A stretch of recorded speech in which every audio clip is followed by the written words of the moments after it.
Thank you for joining us tonight. Within the last hour, the National Weather Service has confirmed it was an EF1 tornado that hit Polk County. 7 News reporter Dave Jordan spent the day in Tryon, where people are still working to clean up the mess.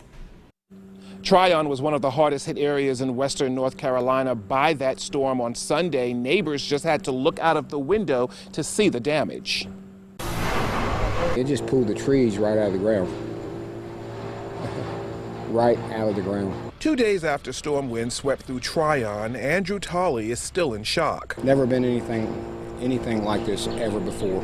Never. I went inside, got in the bathroom, put my head down beside the toilet, and prayed to God. Tonight, his backyard is a mess. Piles of trees on top of one another, his deck crushed below the debris. It's like a freight train, brother. It's like a freight train. If I'd have stayed out on the deck more than a couple more minutes, I'd have been in the carnage. His neighbors down the street sustained similar damage. Residents and contractors wielding chainsaws to chop up the tree limbs, and heavy equipment was brought in to remove larger pieces of debris.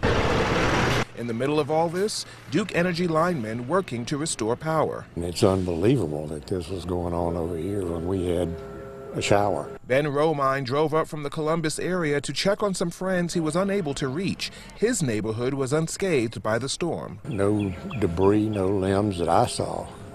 So this is a totally different scene over here. A scene these residents won't soon forget. It was quick and furious.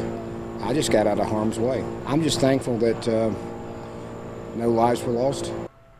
This morning, at least 800 Duke Energy customers were without power. We're told all power has been restored tonight. In Tryon, Dave Jordan, 7 News.